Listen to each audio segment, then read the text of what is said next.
Support for WUWM podcast comes from Hop Harvest and Vine and Good Harvest Market in Milwaukee, part of One Destination, combining farm-to-table dining, local craft beers, and organic groceries under one roof. More at goodharvestmarket.com. From 89.7 WUWM Milwaukee's NPR, this is Lake Effect. I'm Audrey Nowakowski. Today, we'll share the story of Guerrilla Gay Bar, when a group of LGBTQ+ people took over traditionally straight bars here in Milwaukee. Guerrilla Gay Bar was really born and inspired from this idea to disrupt the status quo, to shatter expectations and remix everything. Then we'll visit Walker's Pint, the only lesbian bar in Wisconsin, to learn why having that space is so important for its patrons. You will find, in this small little bar in Walker's Point, just an absolute army of people who would do anything to keep this bar going, to keep this space existing. Plus, we'll learn about the Pratt Institute in Whitewater and the practice of spiritualism there. All that's coming up on Lake Effect. This is Lake Effect from 89.7 WUWM, Milwaukee's NPR. I'm Audrey Nowakowski. Thanks for joining us today. We'll start today with a piece of Milwaukee LGBTQ history, one you might remember if you were enjoying Milwaukee's nightlife around 15 years ago. That's when Guerrilla Gay Bar was at its peak. Anonymous leaders would rally dozens, sometimes hundreds of LGBTQ people and take over popular straight bars in Milwaukee. Michael Takash is the president of the Wisconsin LGBTQ History Project and also one of the main organizers of Guerrilla Gay Bar. He shares how it all started.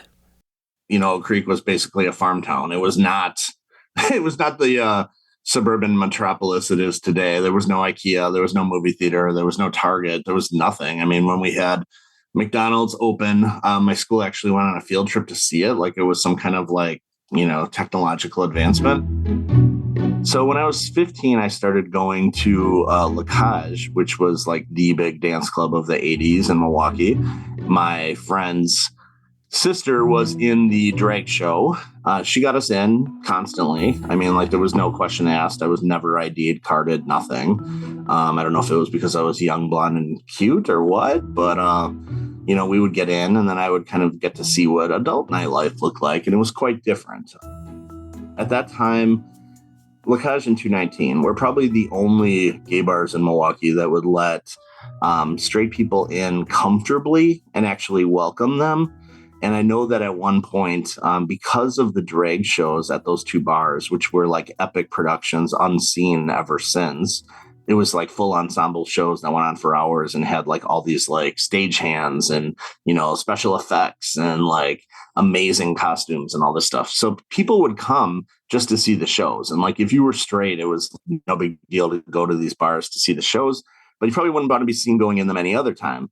And it was not really the safest environment at Walker's Point. I remember people, if you went to 219, which was at, of course, 219 South 2nd Street, you would not walk to La Cage, which was 5 blocks away, because it was dangerous.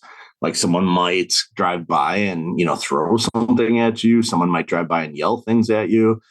People might get out of the car and chase you. There was real distinct homophobia in the air down there back then. And, people got bashed and brutalized and robbed and all kinds of terrible things that are unthinkable today. Over the next 15 to 18 years, rave culture exploded and kind of competed for a while with the bars. And that was the height of inclusivity, because anyone could go to raves, no matter what color you were, no matter what gender you were, no matter what sexuality you had. Everyone was welcome. And it was literally the more the merrier. That was the apex, the early 90s of inclusive nightlife. And after that, when raves started trickling off and it was kind of just back, approaching the millennium, most of the big dance clubs in Milwaukee started disappearing. And there was this polarization in nightlife, towards this binary decision of are you going to a gay bar or a straight bar? And it was really weird. Because right around that same time was when a lot of the legacy gay bars started closing. Things were much more rigid then.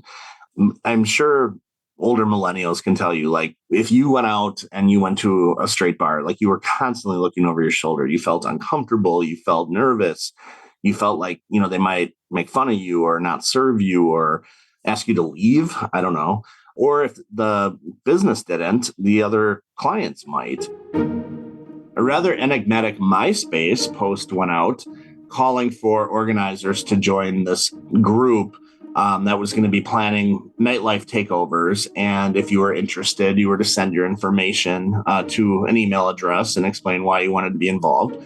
So I reached out and I said, this sounds fun. And at that point in my life, I had lived in Milwaukee for so long and had just gotten so settled in my ways that I was just eager for something to change.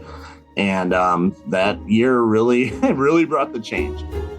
On Thursday at midnight, we would announce where we were going. The details would only be available on social media. We did not tell the bars ahead of time. There's a long myth that we were in cahoots with the bar owners. They knew we were coming, so it really wasn't a surprise, but that isn't true. I mean, we never told any bar we were coming, ever.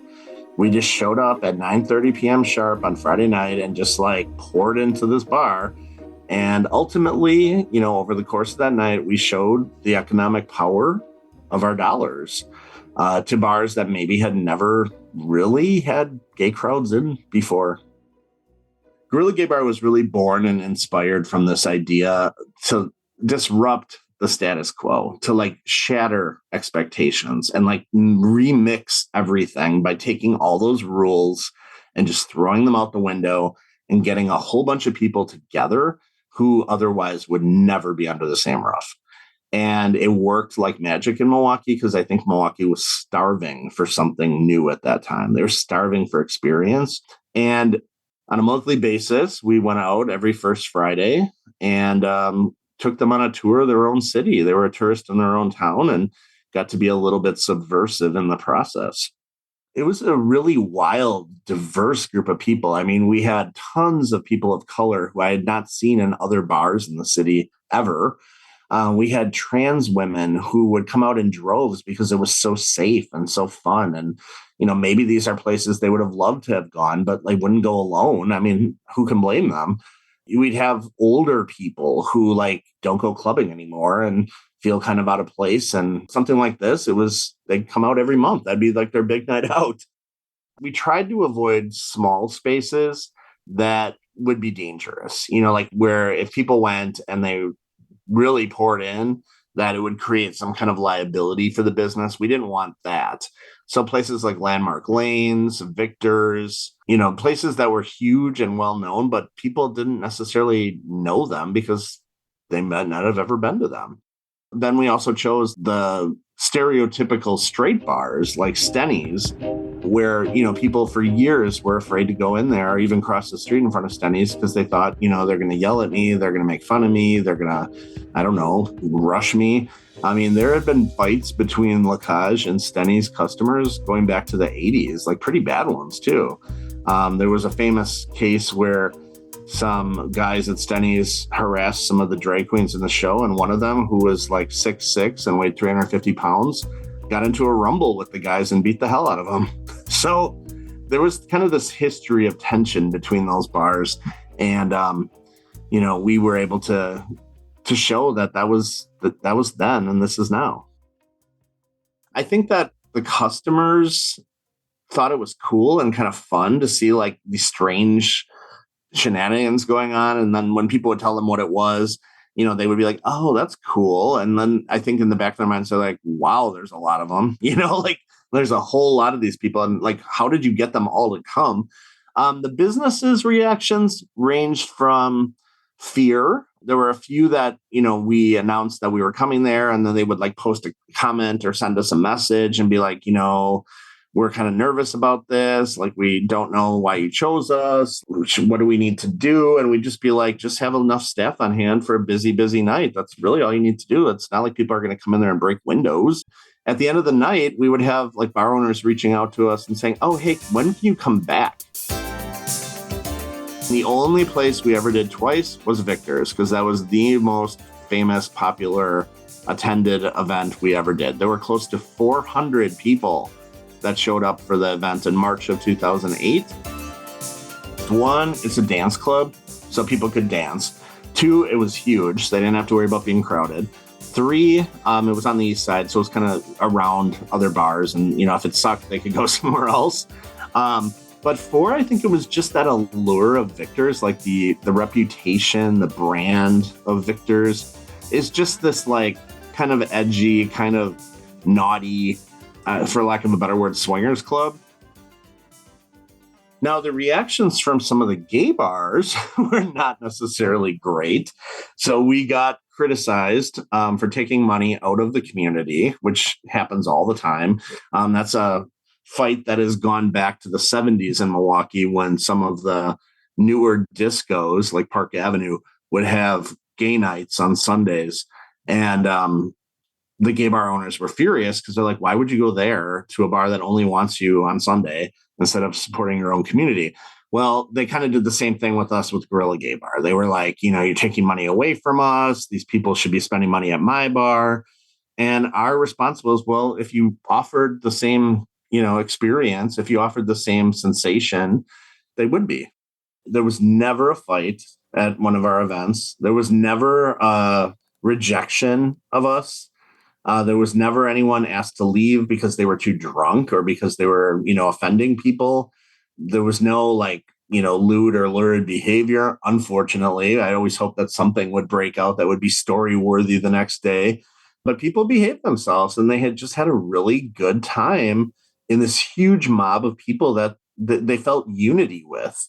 And I think that was also important at that moment in time, as all these legacy bars are closing, to feel like you're losing this, but you still have this. I did this for nearly 10 years on a monthly basis, committed every single first Friday.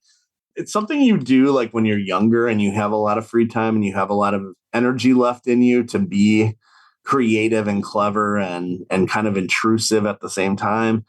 And I think that what happened is a lot of people just grew up, and suddenly it just wasn't as fun to be, this nightlife outlaw first Friday of every month.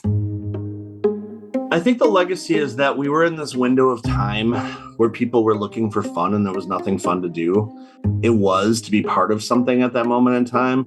And to think about like the looks on people's faces when this mob of people come in and, to see physical affection between same-sex people, to see trans women and men, in a public place.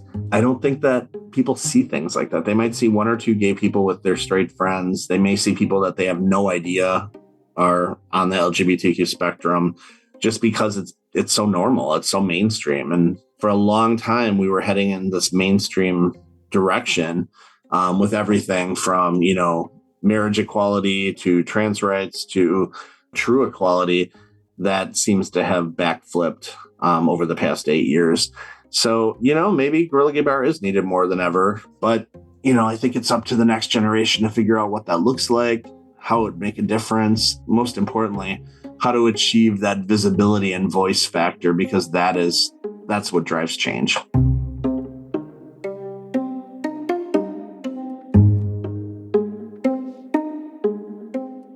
That was Wisconsin LGBTQ History Project President Michael Takash. He spoke with Like Effect's Jimmy Gutierrez in 2024. Need some flexibility for when you listen? You can hear Like Effect on demand. Find it as a podcast wherever you like to listen to download and enjoy on the go.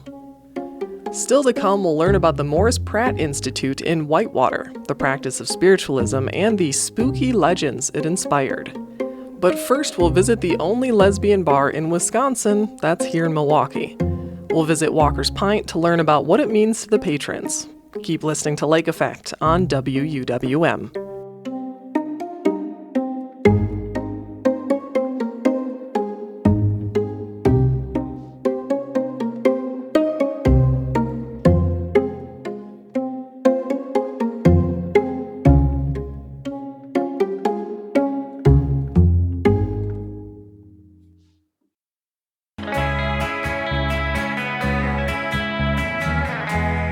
You're listening to Lake Effect on 89.7 WUWM. I'm Audrey Nowakowski. There are only about 40 lesbian bars across the U.S., with just one in Wisconsin, and it's right here in Milwaukee. Walker's Pint in Walker's Point has become an iconic bar for the community, creating a women-forward space for the last 25 years. Kobe Brown is a former WUWM Eric Vaughn Fellow who visited the bar in 2023 to learn about the space and speak with the patrons. We'll hear first from Caitlin Gallagher, a bartender at Walker's Pint. I think that it's completely an understatement to say it's important to have a lesbian space. I mean, just in the sense that you can come somewhere that's not intimidating, that is very welcoming to everyone, but is somewhere that is specifically like meant for women who are gay to feel safe or exploring to feel safe, or I mean, maybe just coming out and feeling like, oh, there's people of all ages here, which I think is really unique to the Pint, actually. I mean, I have met the people that are going to be one day, I'm sure, in my wedding here at this bar. I've met the people who I call in the middle of the night here at this bar. I mean, it's my favorite place to be. Bartending isn't my main profession, but I do it because it's so much fun. I couldn't resist when they said, hey, come bartend. I said, I'm not a bartender. They said, well, you could be. I said, all right. And here I am. I was going to ask what pushed you to work here, but it sounds like the community and the tight-knitness of it all. What are some other reasons that made you stay? I mean, honestly, it sounds really crazy, but it's like, as difficult as bartending can be, you have to be able to do a million things at once. This is my happy, social, relaxing time. So I come here and I knew I was walking here today and I already made 2 new friends right here. And then I knew even a couple of my coworkers would be here, as we always are, to congregate. And then I get to have another friend or 2 slide in, and then it's already complete before, the day has really even gone anywhere. So, honestly, this keeps me a grounded person and also just makes me feel loved, as corny as that is. No, that's not corny at all. We obviously talked about how limited the space is here for people who identify as lesbian, for, women who just want to be around other people who identify as women. How do you feel that there's only such limited amount of spaces, and what needs to be done to preserve those spaces and protect those spaces? Yeah, I think actually it's kind of strange to me because I've been so lucky to have this space that I can't really imagine what it would be like going somewhere else and not having it. So I think the thing that is going to have to be the most important to preserving it is really when you come, like you're doing right now, and you talk to those people and figure out what it means to them. Because you will find, in this small little bar in Walker's Point, just an absolute army of people who would do anything to keep this bar going, to keep this space existing. This isn't just somewhere people come and have drinks. We have all kinds of different things that go on here. We have people come in and get their engagement pictures done, or come in they get married down the street and they make sure they bring their bridal party in here to have a picture at the Pint because that's where they met, or things like that. So I think just tapping into the communities that already exist, you'd be surprised how strong they are and how much people would really fight to keep them going. Absolutely. This is my last question for you. I know you're I need a drink.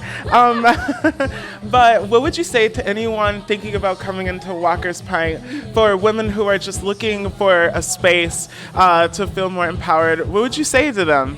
I would say first thing is literally just get yourself in the door and sit down at the bar, because you're going to be greeted by somebody, whether it's myself or one of the other awesome people who work here, who are genuinely happy to see you.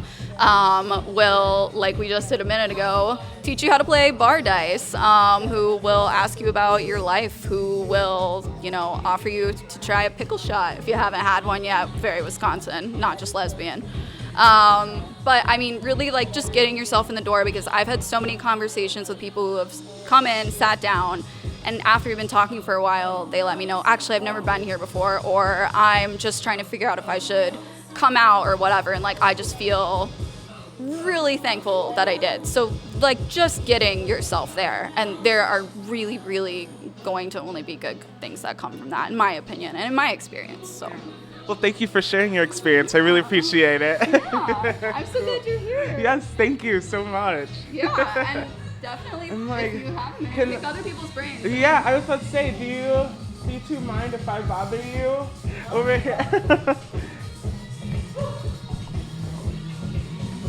Okay, how are you guys doing? My name's Kobe. What are your two names? Jocelyn. Erica. Okay, and what's your relationship? Are you friends? Just hanging out? We are married. Oh, okay, nice, absolutely. Is this your first time here? It's my third. I'm in the military, so I'm stationed here, and this is our second time together here. Okay, absolutely. And what brings you to here? What is it about Walker's Pint that makes you a patron of it? So I was stationed overseas, and I was told I was going to Milwaukee. I didn't know what Milwaukee was. I didn't know where Wisconsin was. I mean, I had to look it up. But getting stationed here, the first thing that I wanted to go into was LGBT-friendly bars, and Walker's Pint showed up as one of the first ones. My first time here in 2019 was very friendly, very fun. I felt welcomed again because where I was stationed, I wasn't allowed to be LGBT friendly at the area, and I had to be respectful of the country. So coming here, it was really fun. Like, it was a good environment, good music, everybody was friendly. I didn't understand the bar dice, but it was good. I mean, all in all, it's been great. Now I met my wife, so she lives in Milwaukee with us, and it's great. I mean, she loves it. I love it too. Yeah, absolutely. Yeah, how do you feel about Walker's Pint? We just like coming here. We like the atmosphere of knowing that it's a place where we can meet new friends that also share the same lifestyle as we do. And just an opportunity to come and meet new people every time and make friends and just kind of find people that support us in our lifestyle and our choices and are right alongside with us. Yeah, as you may have heard, we were just talking about there's a lack of lesbian bars across the country. How does that make you feel that it's... to me, it seems like there's a growing acceptance of the LGBT community, so it wouldn't make sense that there's a decline in lesbian bars. Do you feel that kind of pinch in spaces, or, I mean, does Walker Pint really kind of alleviate that? Like I said, my lifestyle has been in the military for almost 11 years now, so due to the fact that my lifestyle is traveling a lot, I've gone to various places in the country where the first thing I look up when I get there, it's like, okay, what's LGBT friendly? And then at the top of that, what is lesbian driven, essentially, in the community? So it's been a little bit of a hurdle to feel comfortable in certain areas. And I really honestly feel sad that, I don't know why, but when it comes to the lesbian bars, it's just going downhill. So, I mean, in Virginia and Georgia, all the places that I've been, I think the one that I have loved by far the most is Walker's Pint. It sounds like you both have found home in Milwaukee, a new community. What does this new home mean to you both? I mean, for us, unfortunately, because I'm still active duty military, we're going to leave soon. I think, if anything, all the people that I brought in here, all the people that my wife has brought in here, it continues to grow the community, and it brings awareness to essentially us. We're LGBT, we're lesbians, we're proud, but essentially it's welcoming everybody in and having a good time. I think wherever we go, that's what we want to, to continue to provide to wherever we go. We're going to go overseas here soon, so wherever it is, whatever community we end up in, we're friendly, we're happy, and we just have a good time. We want to have a couple drinks, that's it. How is it being able to take a little bit of Milwaukee with you wherever you go, it seems? This has definitely been a great experience living in Milwaukee. Seeing just even like the big LGBTQ scene that's here in Walker's Point. It's something that I definitely will look for moving forward, trying to find another spot that even resembles this, because it's been such a great area just to be. I would love to find somewhere new, similar. As we said, we're going to be moving constantly due to the military, and even just having, I don't even know if anywhere will ever compare to this spot in Milwaukee, but that's something that we'll always cherish, the memories here, and know what to look forward now to in the future, and try to find somewhere even remotely close to what we've experienced here. Absolutely. Thank you two so much, and thank you for your service. I'm really grateful that you both talked with me. Thank you. Thank you. Yeah, for sure.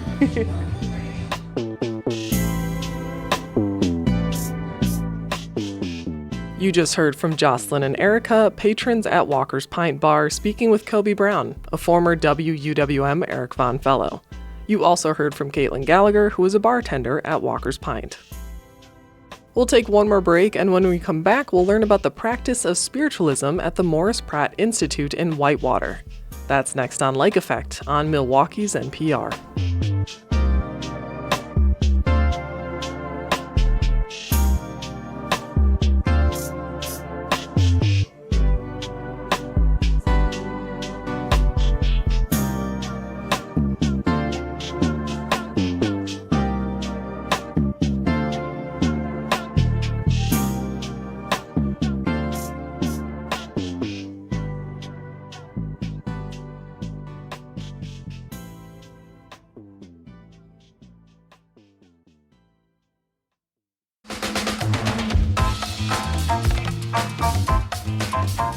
This is Lake Effect on 89.7 WUWM. I'm Audrey Nowakowski.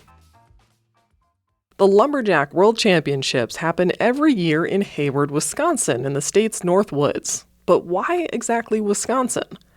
WUWM's Mayan Silver speaks with historian Willa Hammett Brown to find out. Brown is the author of the book Gentlemen in the Woods: Manhood, Myth, and the American Lumberjack. They talk about the area's logging industry, how logging inspired timber sports, and the trajectory of women into competitions. Can you tell me a little bit about that area, northern Wisconsin's timber industry, and like how it flourished? And for people who are geographically challenged, we're talking about like the northernmost part of the state, kind of like an hour to an hour and a half from Lake Superior. Yep. Absolutely. It was part of a whole hardwood forest, the old white pine forest that covered the UP of Michigan and the upper part of the Mitten, then through that sweep of Wisconsin and the northern part of Minnesota as well. A huge piece of timberland. And the logging of that land was the single biggest real transformation of American landscape, one of the biggest transformations in American history. It was the height of lumbering when that part of the land was lumbered in the 1880s through about the 1910s. And it really is what allowed the Midwest to flourish. Chicago, Cincinnati, Cleveland, Omaha, all of these cities are built with Wisconsin, Minnesota, and Michigan Northwoods white pine. Hayward itself was actually kind of famous. It was one of, each state had a few of these wild towns that really could be compared to what we think of as Western cow towns. In fact, there have been studies done that the logging towns of the upper Midwest had higher crime rates and violence than the sort of famous old Wild West towns. And Hayward was one of Wisconsin's famous dens of iniquity, which is why it's very cool that it's where they now do the Lumberjack World Championships. It feels incredibly apt that they would come back home to Hayward. It was a remarkable time that has been sort of lost to history on purpose, because in many ways there's a great quote I love from a woman who watched this herself, who was the daughter of a lumber camp owner, who referred to the logging of the upper Midwest as an epic and a tragedy. And it was epic in scale, and it was tragic in outcomes. So we celebrate parts of it. We celebrate this sort of mythical, made-up idea of what a lumberjack was about, and we very purposefully forget other parts of it about environmental destruction, poverty, fire, and all the other side effects that were really fairly tragic, particularly in Wisconsin, actually. Logging and lumberjacking was a traditionally male-dominated profession. What was the role and history of women in this industry? Yeah, that's a great question. It really was an extremely male profession, to the point where women were banned in most camps. Women were seen as possible distractions and possible ways of tearing apart the camps.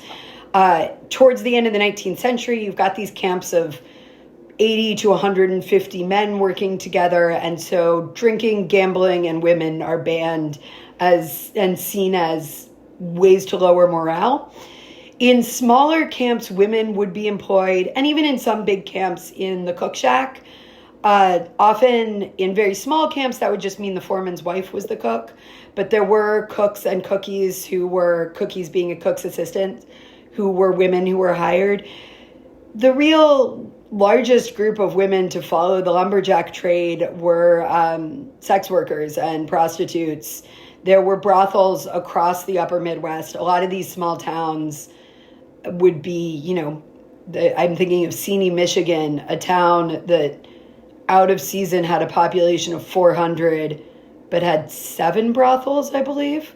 So it's not the 200 men of that town who are keeping 7 brothels going. It's lumberjacks who are doing that. And you really didn't see women even in the summer, the spaces men were in were very male dominated. These taverns were very male places, and the few women who were in them would either be the daughters of tavern owners who would be working, or these sort of notorious women along the style of, if you think of like a Calamity Jane in the West. So they're really, the opening up of lumbering to women is an extremely modern phenomenon. You're tuned into Lake Effect. I'm WUWM's Maayan Silver, speaking with Willa Hammett-Brown, historian, speaker, and writer. We are talking about women in lumberjacking, and you said it really wasn't a thing until modern times. Before that, I want a little nugget about how lumberjacking became timber sports, or, that kind of competitive lumberjacking. Of course. It's a really interesting story because it's also the story of how we changed what we think of as lumberjacking. So logging still happens, obviously. Forestry is still a big industry in this country.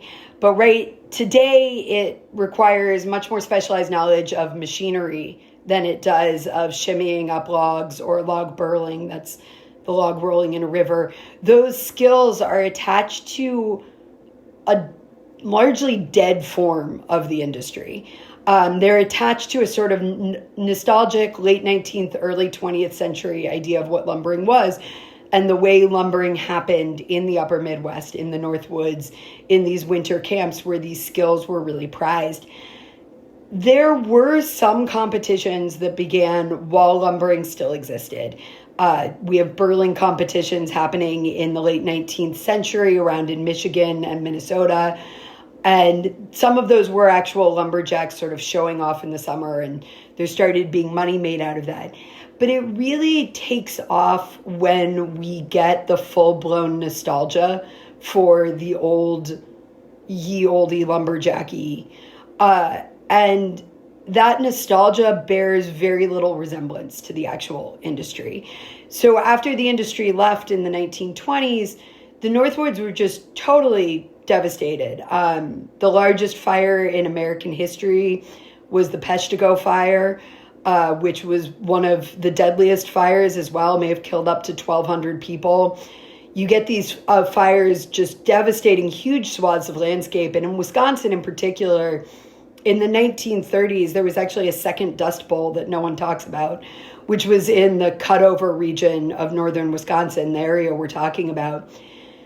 So you have these economically devastated regions, also damaged by fire. There's not a lot that's easy to recover industry-wise around there because pine grows in sandy soil, and sandy soil doesn't make for great farming soil. So what the region turns to is tourism as a way to recover. And, still, if you've ever spent a beautiful weekend at the Apostle Islands, you know that northern Wisconsin is a lovely place to go as a tourist. And at the same time that region is turning to tourism, there's also sort of a national nostalgia for the closing of the West and a national nostalgia for what is seen as these sort of true white heroes of the West, the cowboys, the lumberjacks, your Johnny Appleseeds. And a lot of this has to do with just changing ideas of what it is to be a man in modern society. It has much more to do with factory work or office work. You're not out there doing things. And so there becomes a lot of nostalgia for that work. And by the 1930s and 40s, there start being these fairs with reenactments. And that's where you start seeing timber sports really take off, is it's a celebration of raw really raw masculine strength and skill. It doesn't really bear a resemblance to the actual industry, which was a pretty standard industry in late 19th century terms, which is to say poor workers with very little way up, really bad conditions, terrible wages, very little respect for management for the actual workers themselves. It was a real industrial scale extractive industry, but what we celebrate about it is a sort of smaller scale folksy interpretation of that. Well, two things. So the lumberjacking trade is traditionally just felling trees, right? I mean, would that be the biggest skill that you need to have? There are actually a lot of really important skills in lumberjacking trade. So there is felling trees, which requires you to have an understanding of how trees are going to fall. That ability to look up and predict the direction it'll fall, to notch it in the right place and fell it, which is part of lumberjack competitions still. Bark stripping, log stacking, which used to be in the late 19th and early 20th century, that was the big show-off thing, is to how high you could stack a load of timber, and you get these like 10-ton stacks of timber that were totally impractical. They were just to show off. They make really cool photographs of these dudes standing on these 30-foot piles of these sleigh rides of logs. You would then, while it was still frozen, use ice roads to get those to the side of the river. And once the ice thawed, those would be pushed into the river and driven down the river. And that's where a lot of the really high-skilled work comes in, of being able to find out which logs you need to move along to stop a jam, of being able to walk across the logs on the river, which is where you get log rolling from, is that ability to balance on those logs as you're trying to keep them moving down the river. It was both highly skilled and incredibly dangerous work. Is it kind of a myth, the idea that these lumberjacks would come back to town after days of lumberjacking and then they'd try to have competitions with each other to be like, who's the best at this? Is that sort of like a myth? It did start happening in the late 19th century, but really what happened is after a season of lumberjacking in the woods, they came to town, drank themselves silly, and spent all their money. The real thing they did was they called it the spree, and they were damn proud of it. And the spree was essentially an attempt to see how quickly you could blow all of your earnings on drink and gambling and women. And then, if you had some time in there to roll some logs, sure, but you were probably drunk. And you can think of it like a rodeo. It's not that cowboys didn't need the skills that are shown in a rodeo, but that's not what being a cowboy looked like. Gotcha. Okay. And so then we were talking about this modern trail of women into this. What about women into timber sports? Like, how did that start?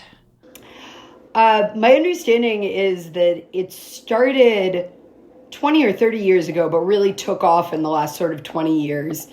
I think part of the thing about lumber sports and timber sports is they are so distinctly masculine, in that they are this nostalgic exercise in showing the skills of an all-male industry. And all of the nostalgia is for this sort of mythologized and deeply problematic, but whatever, image of the white frontier male hero. And I just love that women have taken to going into that space and showing that they can hold space there. To me, I think about it sort of like when you think about men's and women's sports, it's like taking on football rather than taking on, I can't think of another sport that's less distinctly masculine, but it's going soccer. Soccer, I guess. It's going into the most male-coded space you could possibly find and showing that you can do it, which I find incredible, and I think speaks a lot to the appeal to women, is that there are all sorts of places you can compete, but to choose to compete on grounds that are so tied up with our ideas of what it is to be a man is awesome. That's a nice description of the trajectory. Willa Brown, thank you so much for speaking about lumberjacking, the history of it, and women in the sport. It's been very interesting. Thank you so much for having me. It's early in the morning when the birds sing in the pines. The sun peeks through the forest where the cold river climbs. Willa Hammett Brown is a historian and the author of Gentlemen in the Woods, Manhood, Myth, and the American Lumberjack. She spoke with WUWM's Mayan Silver last year. This year's Lumberjack World Championship is happening July 15th through 18th, and tickets are available now. From North Bay to Fort William on the rocky northern shore, the mills are filled with cedar pulp and the boats are filled with ore. I worked in a logging camp, my daddy did before. We're calloused hands and weathered skin and iron to the core. Way, hey, another brand new day on the wild and windy shores of old Superior.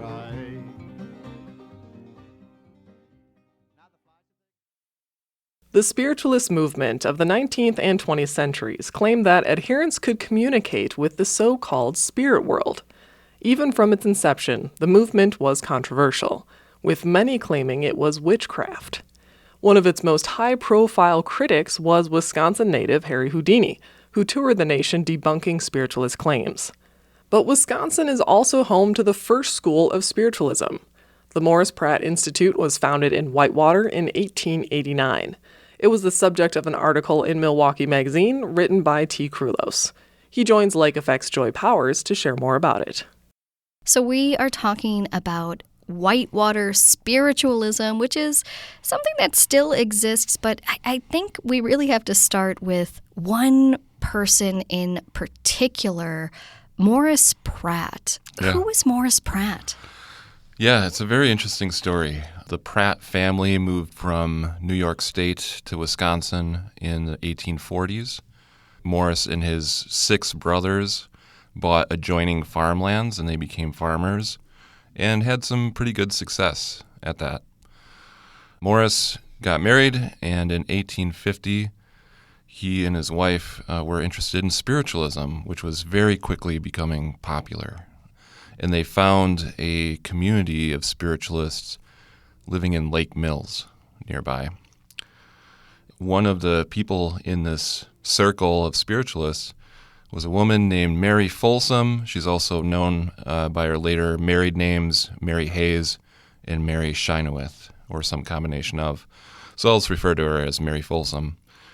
People claim that she had the ability to psychically heal people. So they would come to her with their ailments, and she would sort of go into a trance. She'd sometimes speak in tongues. It's said that she would absorb their illness, and she would have blisters and rashes on her body. She didn't charge people for this, but the spirits helped her out financially in other ways by giving her sort of spirit world insider trading tips. So Mary Folsom, at one point, is told by a spirit that there are riches to be had in northern Wisconsin. So she assembles a group of investors, including her 2 sons and Morris Pratt, who she's become friends with. And she says, specifically they need to mine in this area that would become the area known as Hurley, Wisconsin, and Ironwood across the border in the UP. And so they invest this money, and sure enough, they strike it rich with these iron mines. And Morris Pratt had said that if they did make money on this, he would invest some of his money back into promoting spiritualism. So eventually he gets paid out by an outside interest, wants to buy his stake in the company.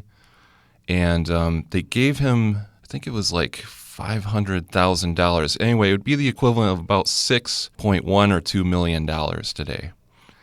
So he makes quite a bit of money, and he keeps to his word and builds this building in downtown Whitewater. He first called the Temple of Science, but after a few years, it was renamed the Morris Pratt Institute and became a college for spiritualists.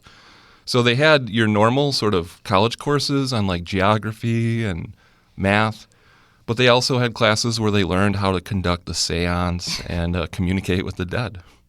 Interesting. That was one of my big questions. Yeah, what do you do at a school for spiritualism? They had a big room where everything in it was white, painted white. The furniture was white, and they would conduct seances in this special room. They had a big lecture hall where people would talk about spiritualist theory and stuff like that. Now, of course, spiritualism was always controversial, but at the time it wasn't just revolutionary because of their beliefs, but also because there were women in leadership, which seems to have added to the kind of derision faced by locals. Yeah, absolutely. And that's one of the reasons why these urban legends, which I'm sure we'll talk a little bit about, started to develop, because it was very rare for women to have a leadership position in any sort of church. And spiritualists believe that they can communicate with the dead. So very quickly, whispers started to go around town about what was going on inside of this building. They're like, there's these women that are leading this group of people. They're speaking to the dead. It must be witchcraft, right? So the locals nicknamed the building the Spook Temple. And yeah, they said it was like a school for witches. As you say, around this time, the legends of the witches start. One of the things you look at in the article is the so-called witches triangle. Yes. A space that's it's created by, if I have this right, Whitewater's 3 cemeteries. They form a point. Yes. So is the witches triangle in the middle of the points? Yes. As happens when you have 3 points, they form some sort of triangle. This one's a nice isosceles triangle, and it's said that all of the area within this triangle is under a witch's curse. How much of the town is in that area? A lot. So a lot of cursed land. Yes, yeah. Now, there are still elements of the Morris Pratt Institute in Whitewater. I should say the actual institute is still around. It's moved. We'll get to that in a moment. But what are some of the bits of this spooky legacy that are left in Whitewater? Well, the institute operated up until the 1930s, and then interest in spiritualism was starting to wane. The Great Depression had happened. So they ended up closing their doors by the end of the 30s. After that, it became a women's dormitory for the college. And I think that's where a lot of the urban legends started. Because can you imagine? You're in this building that used to be a witch school. Of course, you're going to share stories, and those stories are going to change. That building is gone. It got torn down in the 1960s. But the legends still persisted. They didn't disappear. But a lot of them kind of moved. There's a water tower in Starren Park that's called the Witches Tower. That tower was built the same year that the Institute was, but it doesn't have any relation to it directly. But it looks kind of old and creepy, so people have stories about a demon being locked up in the tower and witches performing a black mass in front of it. There's the 3 cemeteries of the Witches Triangle. One of them is supposed to have a spirit of a witch named Mary Worth, who has cursed the town. And I love this. She's not only a witch, but in some telling, she's also an axe murderer. So, and then there's a spell book that is at Anderson Library, or that's the rumor. The book does actually exist, but it's an old hymn book. It just looks very intimidating because it's huge and it's leather bound and the leather is starting to rot away. So those are just a few, by the way. There's other stories about ghosts and witches. So underground tunnels. Yes, underground tunnels that get to the Witches Tower. So there's no shortage of stories in this pretty small town. Yeah. Now, the Morris Pratt Institute does close in Whitewater, but it didn't close up shop. It actually moved to Wauwatosa. Yes. Yeah, it's still in operation today, which is really amazing. And as far as I know, it's the only school that has a tie to spiritualism. Are they still a spiritualist school? Do they still teach the same kinds of things? Yeah, absolutely. It's a house that was remodeled. And you can still kind of get the feel that it used to be a house. So the lower level, they have a couple of libraries with artifacts relating to spiritualism going back to the 1800s. Upstairs, there's a small classroom. There's also a bedroom for visiting teachers. They now operate as an online school, but they maintain that physical space where, they do the administrative work. They sometimes will have like a special lecture or an open house. And then, the library is used for research as well. Very interesting. So if you're looking to lead your own seance. Yes, you can go to their website and you can sign up for their courses. Very nice. Well, T, thank you so much for joining us here on Lake Effect and sharing your work. Thank you.